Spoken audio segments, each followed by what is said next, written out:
welcome back. Thanks for having us back. Are you guys having a good holiday season? Everything's exciting? Staying busy. Staying busy? Haven't got my shopping done yet, so the pressure's on. Pressure is on. Have you? Is it not getting it done yet or not started yet? Not starting yet. Attaboy. Wait, we can hang out later today. I always keep going. I got plenty of time. Moving away from consumerism. There you go. I like it. The minimalist, the minimalist attitude. Just write nice cards and pass on happy thoughts. Kids love happy thoughts for presents, I hear. I know. In cash. In cash. That's easy. Guys, so people truly have an opportunity to sell houses in a way that's maybe been different than it has been in the last few years. Sellers are certainly in a little bit more control. But what are some of the big, psychological issues people go through before they're able to sell their house?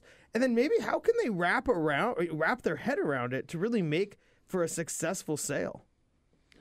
When we were asked to come back on the show again, it's kind of funny. Last week, Karen and I were bouncing off some ideas, and we actually had a couple of listing appointments. And it was interesting because when we got done with these, I was in the car. I looked over at Caroline. I looked at her, and I go, I almost feel like more of a counselor than really a professional working with people at their houses. And Carolyn's so funny. She pops in. She goes, well, the doctor's in. I mean, as a joke, and actually, really, that was a really important factor there because with these two clients that we have, both of them had similar situations, and they were really not quite understanding the process of such an emotional situation because one's a divorce, and the other one was they kind of moved out of the area, but they had this, do we rent it? Do we sell it? And then by the time we got analyzing it, it was really close to possibly being like a short sale, not quite, maybe enough, and they didn't really realize that. So we spent probably 2 hours with these clients.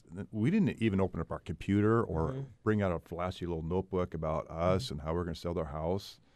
It was more of listening to them, asking questions, and so there's a lot of psychological stuff that goes on when people really decide to want to sell their house. They don't understand that. But it's funny, we came across this article in the internet that we just kind of follow up in kind of what we ran into. So it actually kind of hits home real well kind of what's going on. Like it says, there's kind of 5 points that this article talks about, and I thought was really interesting that we went over. And, the one thing is you got to break up with your house. And I thought that was really interesting. Because people are so emotionally attached to their home. They raise their kids. I put tile in the bathroom. I did it myself. I put that garden window in the kitchen, and I put the deck on. Cost me like 2 Saturdays. Right. So now is really now they feel like there's a value there. So we have to kind of sit with them and get them to the point where they need to separate that emotional feeling about the house and actually look at that more as a product or It's a commodity. You need to look at that, and then the second one is you got to be the boss of your listing. In other words, homeowners just can't leave everything up to the realtor. They have to participate and help and be part of the whole transaction. Valuations, prepping, staging the home. So they have to be interactive. They just can't sit back and say, okay, put aside my yard and sell my house. The third one is dish deductions. A simple cleaning, getting rid of your clutter, steam clean your carpets, give that a little extra effort. Really, because buyers come in and they're going to look at every aspect of the house. They're going to look for every single thing they can see that they want to negotiate as far as the purchase price of the house. And the fourth thing is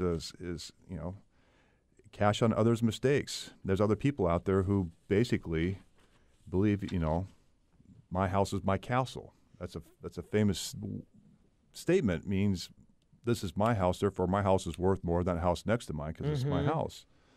So you need to make sure you're very educated on the market. Well, you did put in tile in the bathroom and a fancy window, so that's right. That's right. And then the fifth one is make them swoon. Curb appeal. It's you got to sit down and educate them. If you see something in the front entryway, the sidewalk might need pressure washing. The flower beds around front, even though it's wintertime, a little pruning and raking still does wonders, even when nothing's growing right now and we're in the middle of the winter. So there's a kind of really 5 tips, interesting things that deal with, with the psychology of actually selling your house. I mean, we can go on to each one of these subjects and go on, for 10 minutes per segment. But those are kind of the 5 things that really kind of jumped out at me that, we sit down and help share that with the homeowners. Well, let's talk a little bit about this breaking up with your house concept because, it's the holidays and it's such a loving way of saying things. But when you start having, when you sell houses to people, when people are buying houses, it's a very emotional process, right? They fall in love with a house. Oh my gosh, we love this. I mean, the whole point is to sell it with emotion in some ways, right? You want your client to love the house. Right. But when you sell the house, you're saying, okay, the love affair is over, guys. Or maybe it isn't. Maybe you still really love the house, but for whatever circumstances you have to leave. How do you drive the wedge?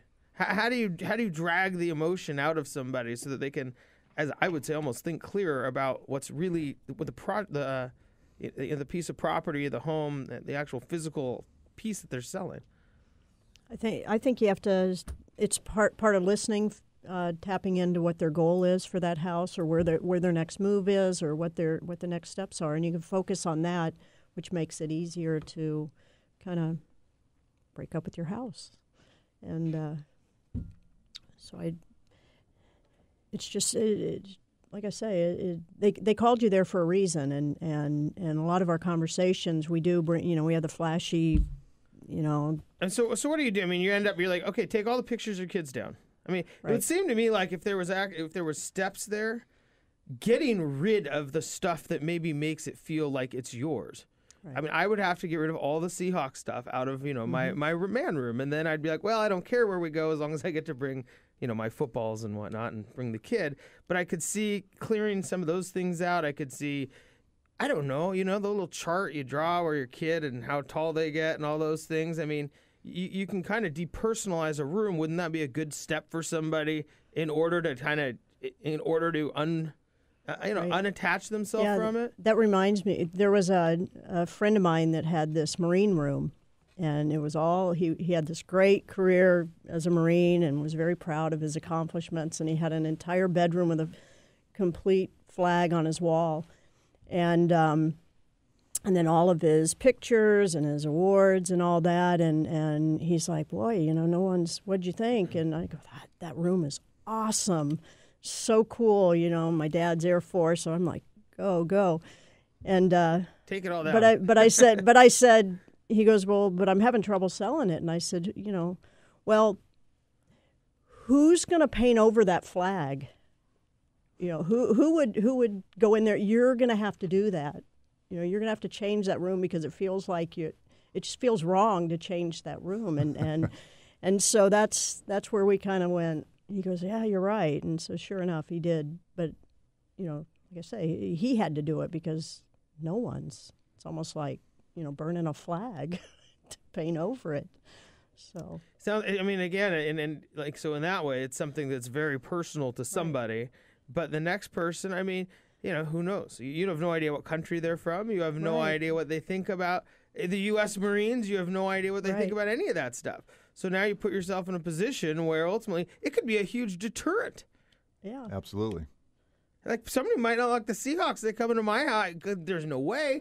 But I'm saying that somebody could come in. And you wouldn't sell to them anyway if they did that. I wouldn't sell them the dang house, right? I mean, there's no way. Price just went up 20,000. Yeah, you're not bringing another fan. Have you seen that commercial where I don't know what it is. It's like on the NFL Network. So if you don't watch NFL Network your whole life, where the guy goes back into his apartment. He's a 49ers fan, and he hasn't lived there in a few years, and he goes in and he sits back on the couch. He goes, I sat here when we won the Super Bowl. Anyways, I guess you have to see the commercial. It's much funnier than my explanation.